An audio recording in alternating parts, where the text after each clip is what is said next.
Dear friends, we welcome you in this third session of teleconferencing. We have discussed the concepts of distribution losses, and now in this session we will discuss about the loss reduction. So I would request Dr. Anjali Chandra to discuss about this. Yes. Welcome back, friends. We'll start with the methods for loss reduction. What are the system improvements we can carry out for achieving loss reduction? So in distribution system improvements, there are very many methods by which we can reduce losses, and they need to be optimized as they are cost intensive.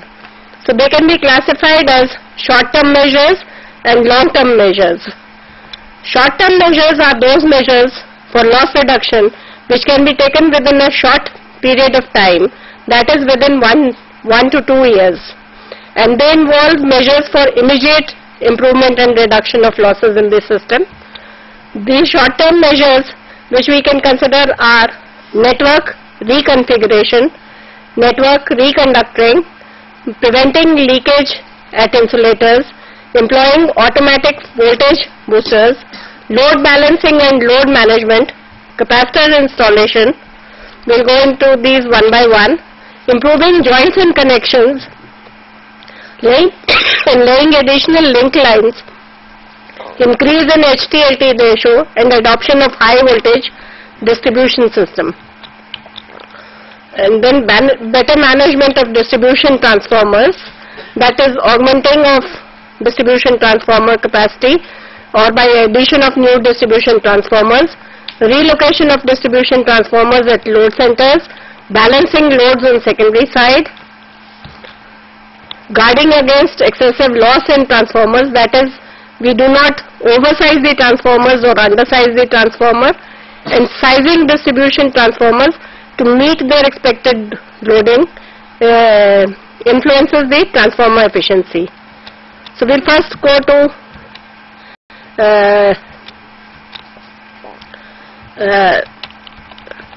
we can go to first reconfiguration and this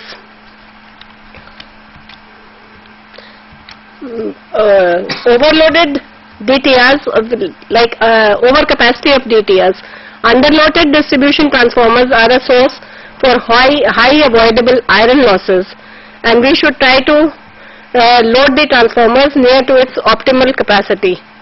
That is where the efficiency is maximum.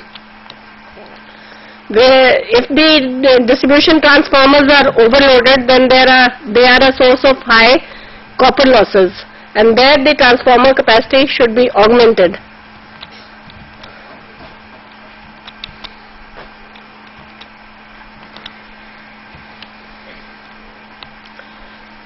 The 11 kV and LT lines are extended for unduly long distances. The 11 kV lines of more than 30 kilometers and LT lines of over 50 kilometers are existing, and standards are thrown to the winds on the plea of expediency for release of new connections. Actually, the length of 11 kV and LT lines need to be reduced. That we can do by relocating the distribution transformers at load centers. If we want to reduce the LT lines, then we should relocate the transformers at the load centers, because if the distribution transformers are not located centrally, then for every 10% voltage drop, losses increase by 21%, and for every 20% voltage drop, losses increase by 44%. So if we have long LT line, then the voltage drop is going to be more, and as the voltage drop increases, the losses increase very substantially. Therefore, if we locate the distribution transformer at the load center, then the length of the LT line will be less, and the voltage drop will be much less, and losses will be much less.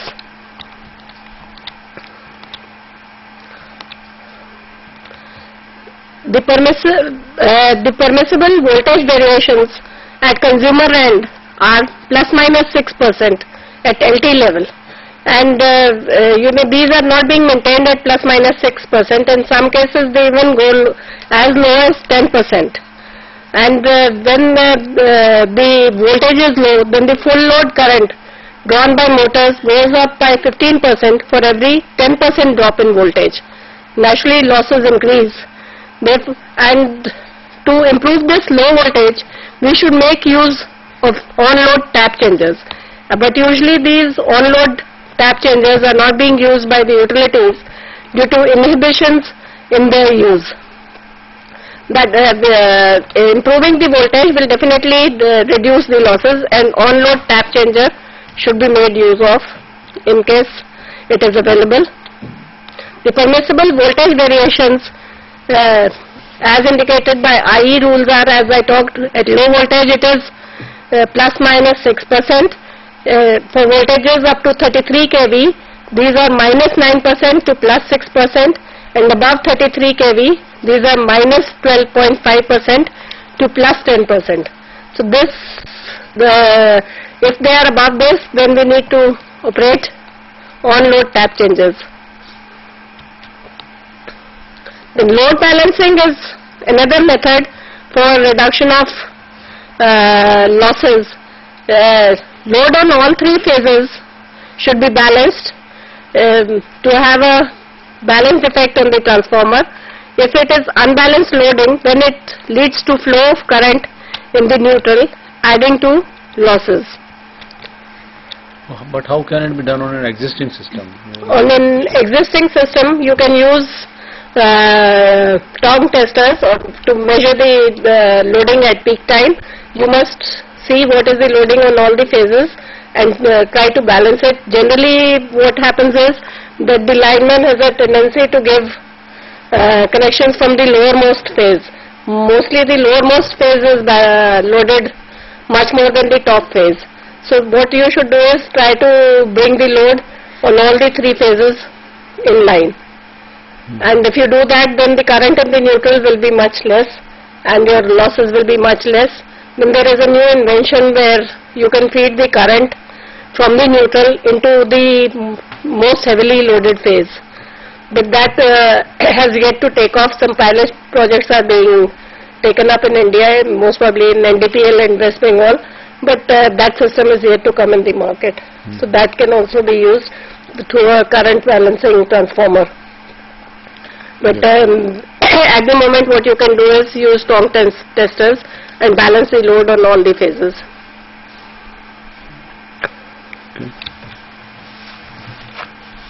Meantime, we received some calls from the Delhi. They were asking about the questions of our prior topics covered and in distribution transformer.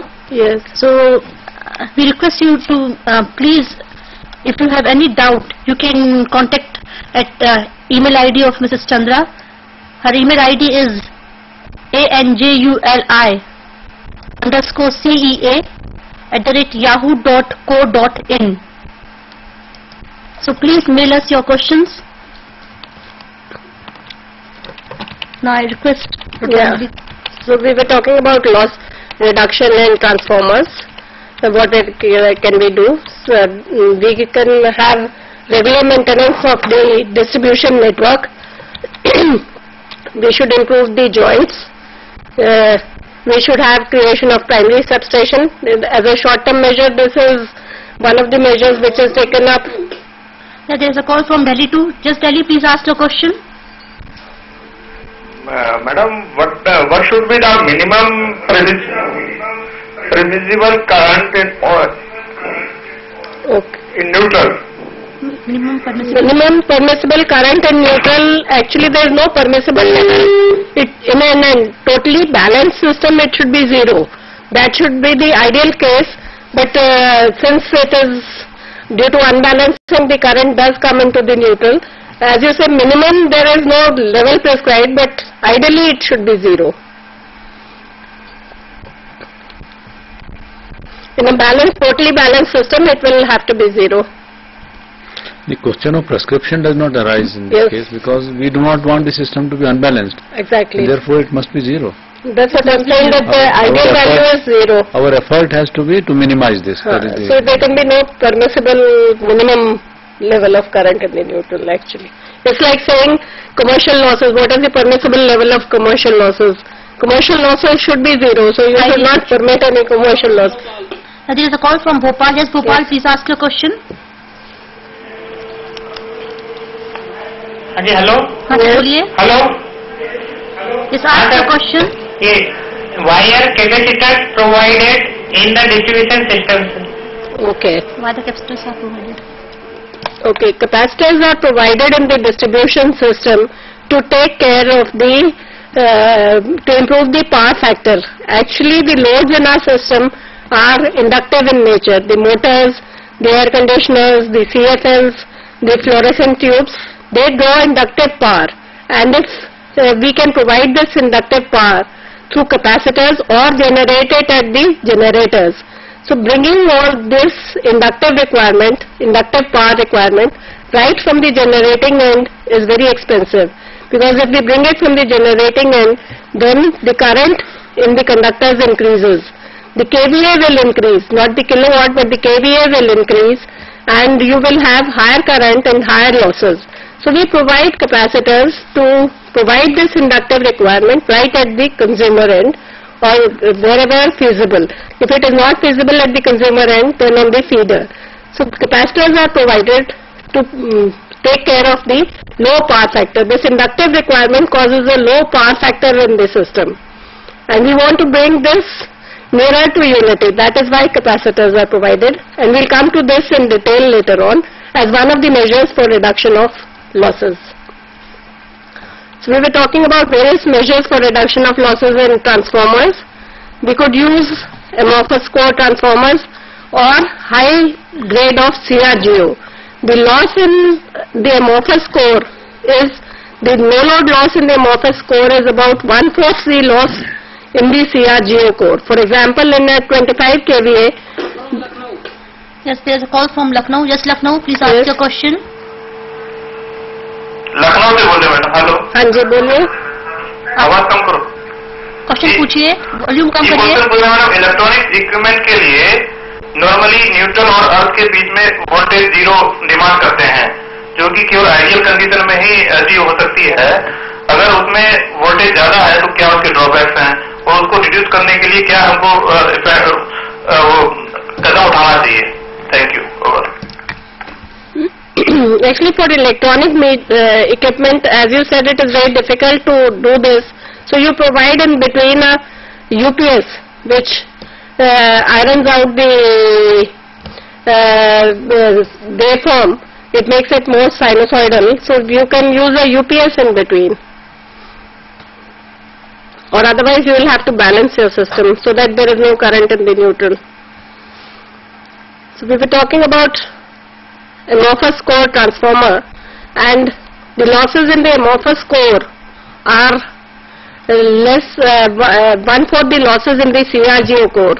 For example, for a 25 kVA transformer, the losses in CRGO are 100 watts, then in amorphous core they are 25. In the 63 kVA transformer, if the losses in CRGO are 180, then in amorphous core they are 45. So the amorphous, the core is made from amorphous material which is different from the CRGO. Then in that it has lower losses. You can see this can also be achieved through high grade CRGO. Highly efficient CRGO grades are also now available, which, in which the core loss is much less. So while specifying the transformers, you should specify what is the losses that you want from the manufacturer. I think it is very pertinent that you must also mention the amorphous material itself is not very conveniently subject to maintenance later on, and because this material becomes very brittle, and to handle the core is rather, it may not be possible. You may have to replace the whole thing, and so it becomes over the period of time the maintenance cost becomes high. So one has to make a very judicious evaluation of the lifetime costing, and from the statistical information in their area or in their board or in their circle, they must find out what is the rate of failure rate, for example. This could be done after they have one or two or more amorphous core transformers, and then evaluate the thing for themselves. Yes, actually these transformers are generally available in the range of in the smaller capacity ranges up to 100 kVA. For distribution system, it is all the more very important. Yeah. That you must evaluate the things properly. So this is what we were talking about, reduction in losses in transformers. Now reduction in the system we could do through network reconfiguration. What do we mean by network reconfiguration? Reconfiguration is change of feed of loads using existing network. You can form new links to minimize the length of the trunk line within a feeder to form a tree structure. This erection of interlinking line to change the area of feed from one substation to another and balance the load among the substation can be used.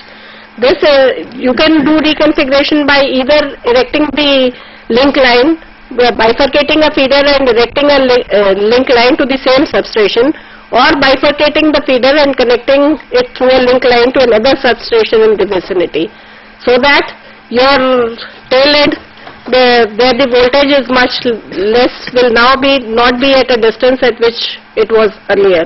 So actually you are bifurcating the feeder at some point and connecting it, the tail end through an interlinking line to the existing substation, or at the point of bifurcation through an interlinking line to another substation. That will cause the voltage drop at the tail end to be much less. Bifurcation of existing feeder to form parallel paths of power flow can be done where the zigzag factor is high, and so that the tail end may turn out to be much nearer the source. Through network reconfiguration, consumers can be fed by multiple sources by switching also. So there are two advantages of network reconfiguration. Then it would the next method would be reconducting. Reconducting is done when the conductor is overloaded. We replace the existing conductor by higher size or change over to double circuit. Because as the annual growth rates are high in our country, planning has to be done for 5-year horizon. When we change the conductor, then we should consider the load for at least 5 years. And usually what happens in a distribution system is that the current in the initial sections is higher and the current in the sections after that is much lower. So you may not need to reconductor the entire feeder. You need to reconductor only the initial sections. So that will make it cost effective also. And but this type of reconducting is quite difficult because you have to take a shutdown. So careful study is needed before you reconductor. And when should you reconductor? What do you consider as overloading? Usually people reconductor when the system is loaded beyond 100%. That is, it reaches its current carrying capacity, or maybe 110% of it the current carrying capacity. You should, in other countries what people do is they load the system only up to its economic loading limit, not up to its thermal loading limit. In our country the practice has been to load it up to its thermal loading limit. If we want to reduce losses, then we should keep the loading up to the economic loading limit, which is much less than the thermal loading limit, and it may be of the order of only 30 to 40% of the thermal loading limit. But there has been effort to increase the thermal loading limit of the conductors. Yes. With a view to increase the transmission and distribution capacity of the lines with the existing infrastructure. Yes. There is a call from Bhubaneswar. Yes, Bhubaneswar, please ask your question. Hello. Yes. In case of unbalanced load of the distribution transformer, how can we calculate the loss? How can we calculate the loss? Okay.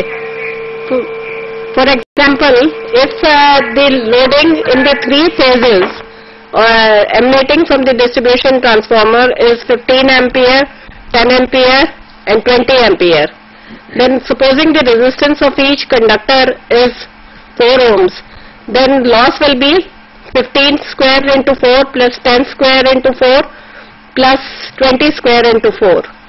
So that will be the loss in an unbalanced transformer. We'll have to find out the current in the neutral. Supposing the current in the neutral is 10 ampere, then it will be 10 square into 4 will be, these will be the total losses. Whereas if it is balanced, say 15, 15, 15, then loss will be 15 square into 4, 15 square into 4 and 15 square into 4.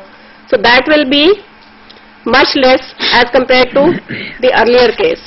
So you have to find out the current in the neutral. Because it is a vector quantity, it is difficult to say right now that what will be the current. It has to be measured, because it's not a scalar quantity that, unbalancing you can calculate just by saying 15, 10 and 20 and then the current in the neutral will be 10. Yes, Pune, please ask your question. Hello. Yes, ask your question please. Madam, in network reconfiguration, Yes. Zigzag factor is mentioned. What is by zigzag factor? Yes. And in zigzag factor, B line, what is meant by B line? B line. Yes. Actually, zigzag factor is that you are not taking the line straight, but you are going away from the straight path. You are going in a zigzag manner. So the length of the line, for example, the perpendicular distance between one point and the substation is 10 meter. But if you go in a zigzag fashion, then the length may be not 10 meter, but it may be 20 meter or 30 meter. Yes. Yeah, Delhi 2, please ask your question. Madam, what is the current carrying capacity of aerial bulge conductor, whether it is equivalent to dog conductor? Okay. First we will take zigzag factor. We were talking about zigzag factor. As I was saying, that the perpendicular distance is the straight distance between a point and the substation. But if the line goes in a zigzag fashion, then the distance will be much more than the perpendicular distance. So that factor gives how much is the distance as compared to the perpendicular distance. The B line is the perpendicular distance between the 2 points. So that is the difference between the zigzag factor and the straight distance. So I think it has... So where this is... Okay, now the next question is from Delhi. Aerial burst cable, yes. The aerial burst cable is the name of the cable. The size of the aerial burst cable will be telling what is the current carrying capacity. It is the size of the conductor used in the aerial burst cable which will decide the current carrying capacity.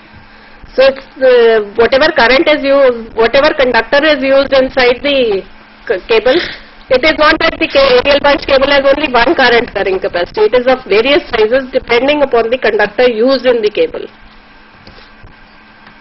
Okay.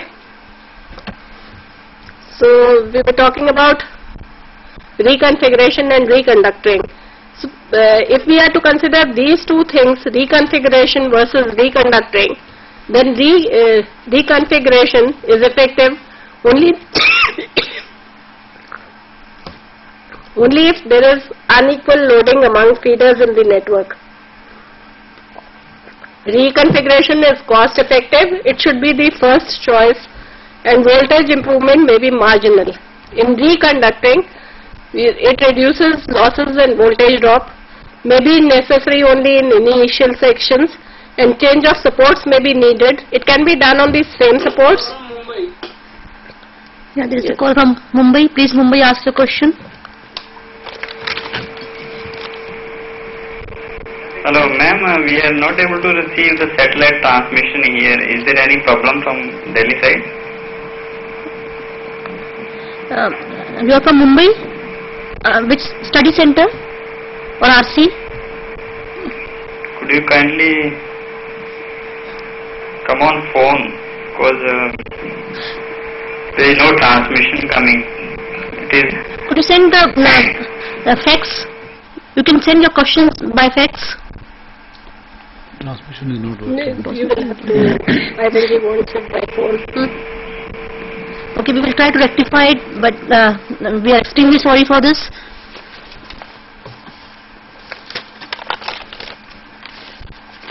there is a request from all the RCs and study centers, please send the attendance of all the students present in this session, preferably by fax, not by phone calls.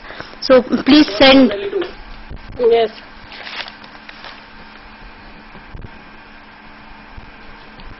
Yes, please ask your question. Yes. Sir, I'm from Delhi too. Yes, ask your question. मैंने अभी question किया था sir aerial bulb conductor का. हाँ जी. Size is 3 core 150 mm. The 3 core is the number of cores. It is not the size of the conductor. Size of the conductor 150 is. mm. So 150 mm will have the current carrying capacity of the 150 mm conductor. Aerial bulge cable or the other conductor, it doesn't matter. It is the current carrying capacity of the conductor which matters. So most probably I think 150 mm should have around 200 ampere. You can see it in the conductor tables which are given in IS 398. What is the current carrying capacity of each size of aerial bulge cable? 3 core is the number of cores, but it doesn't get the current carrying capacity. Current carrying capacity is by the size of the conductor. As you said, it is 150 mm, or maybe it can be 240 square mm, or it could be 400 square mm, and each conductor has a current carrying capacity which can be seen from the conductor tables.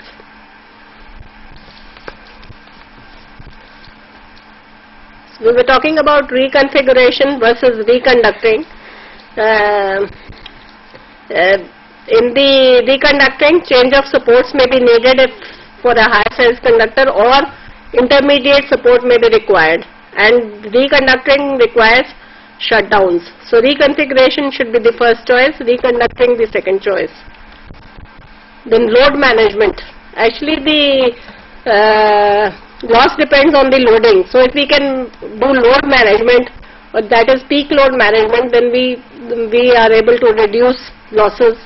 We can use in switching combination, we can use staggering of agricultural loads, so that we know wherever there is overloading, we switch the load to another time or on another substation or another feeder. So this type of method can also be used for loss reduction. Then load balancing, as I said, so I will give an example. Somebody was asking about the load balancing. So for a 3-phase 4-wire NT system, consider the following situation, that I1, I2, I3 is 100 amperes.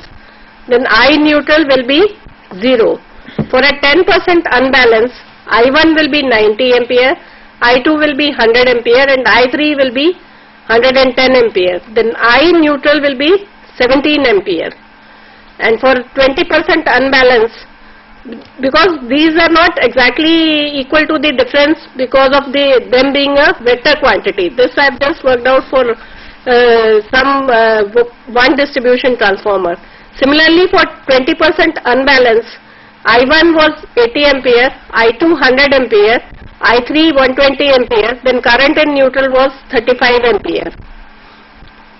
So for 10% unbalance, increase in loss was 2.66%, and for 20% unbalance, increase in loss was 10.66%. So I think that will answer your question also. Supposing like what I was telling earlier, if the unbalance is in the feeder and the resistance is 4 ohms, then unbalanced losses will be 10 square into 4 plus 20 square into 4 plus 15 square into 4. That will be around 2900 watt. On balancing, each phase will have 15 ampere. So the loss will be 2700 watt. This is not considering the loss in neutral. If you consider the loss in neutral, then the loss, as we saw, neutral will be carrying current, and that will also be multiplied by 4. So you can see the difference between losses in a balanced system and an unbalanced system.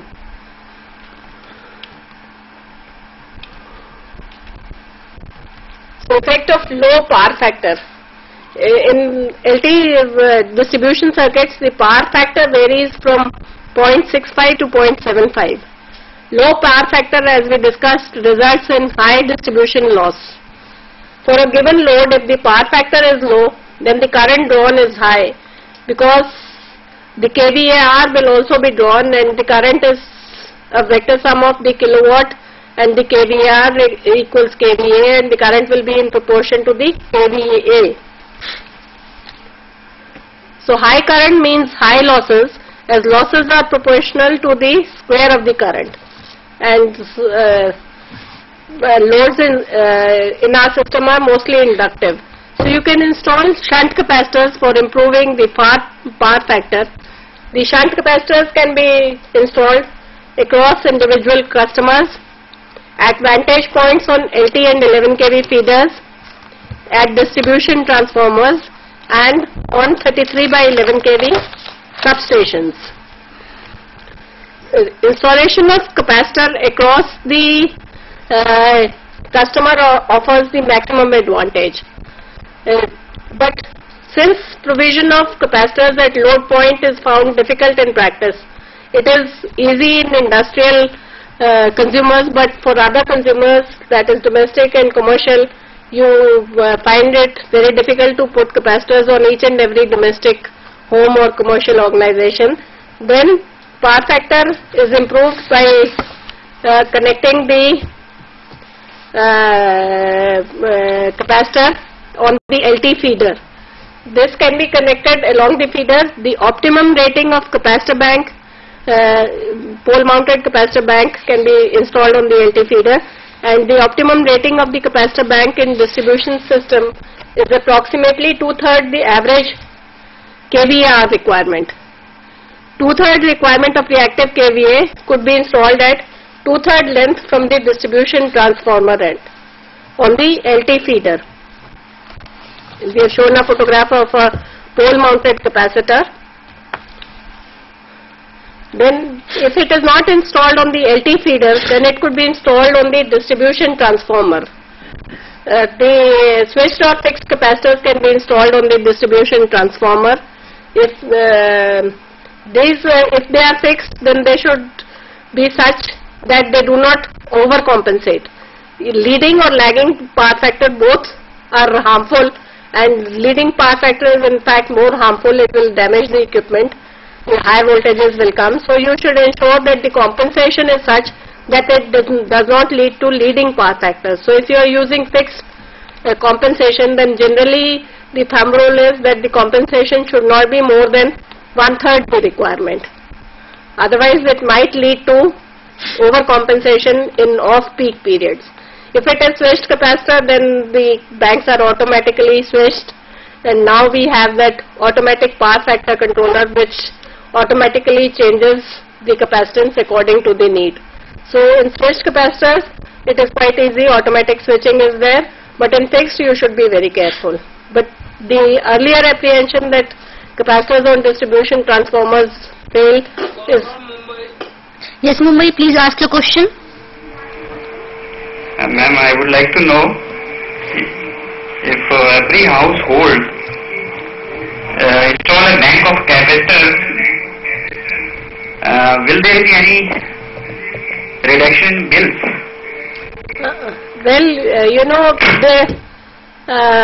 That's a very good question. Actually, when you install a capacitor in a domestic house, then there will be no reduction in the billing, because the billing is on kilowatt hour. It is not on kVAH. It is kilowatt hour billing. Only if the billing is in kVAH, that is, then only will there be a reduction in bill. Because the kilowatt hour, the requirement of kilowatt hour will not change in capacitors with the installation of capacitors. It is only the kVAH requirement which will come down. So installation of capacitors at domestic premises will only help the utility in reducing the current drawn over the system and reduction in losses. So the bill of the consumer will not change. That is why, consumers do not install capacitors. If he knows that his bill will change, they will definitely install capacitors. It is only consumers of industrial type where the bill will reduce if you have kVAH billing, or if you have a surcharge for this low power factor.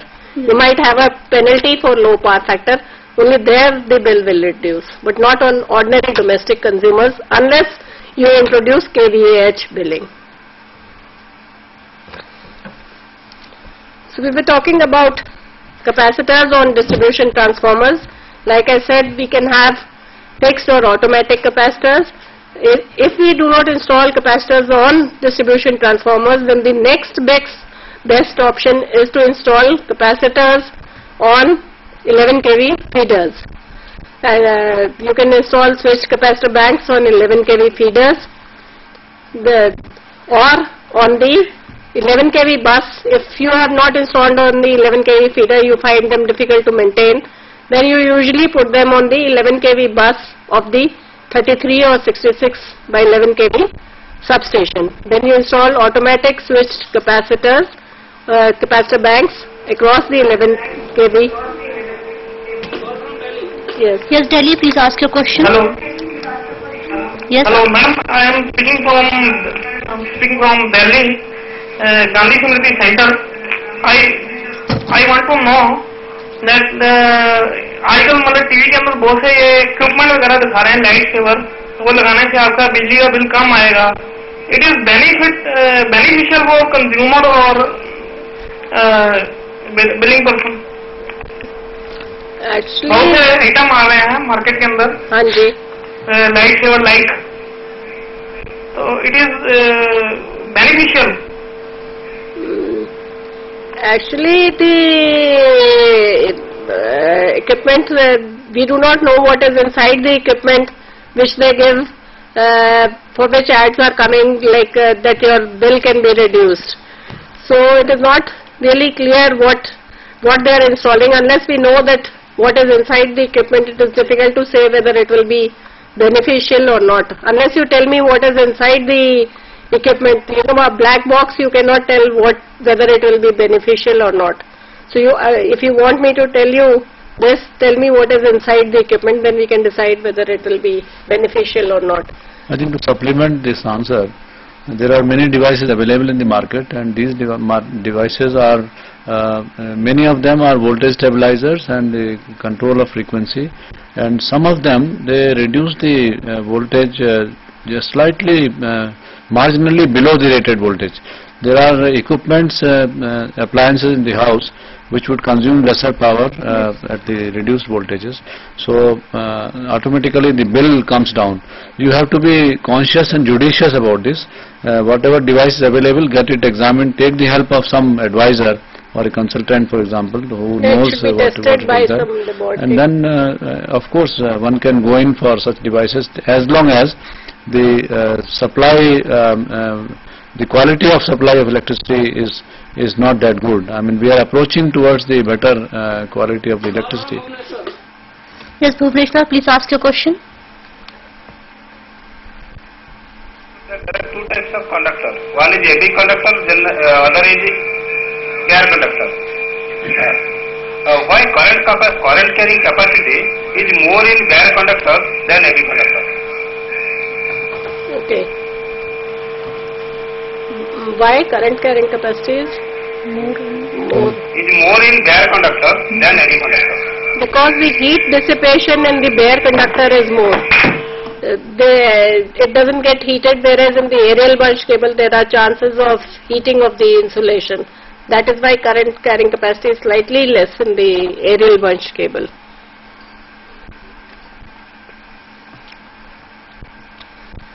So we were talking about shunt compensation.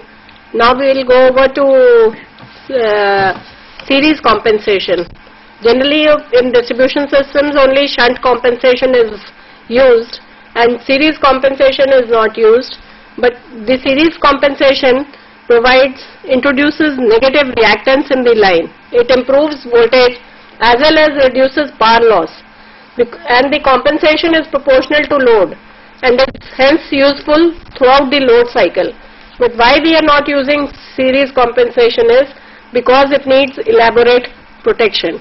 Therefore, we generally stick with shunt compensation in our systems and use this only on transmission lines.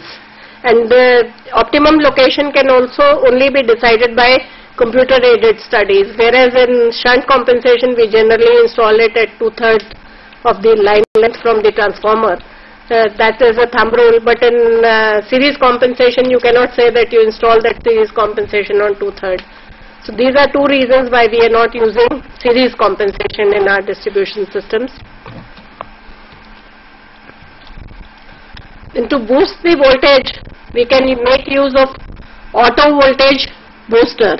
Now the auto voltage booster is like an on-load tap changer, and as we have seen, we have to maintain the voltage within ±6%. But generally if you use automatic voltage booster, you are adding one more reactor. Yeah, there's a call from Lucknow. Yes, Lucknow, please ask your question. Sir, madam, I am calling from Lucknow, and I want to know about that is flexible AC transmission system. Is it somewhat related to the series compensation? Yes, it is.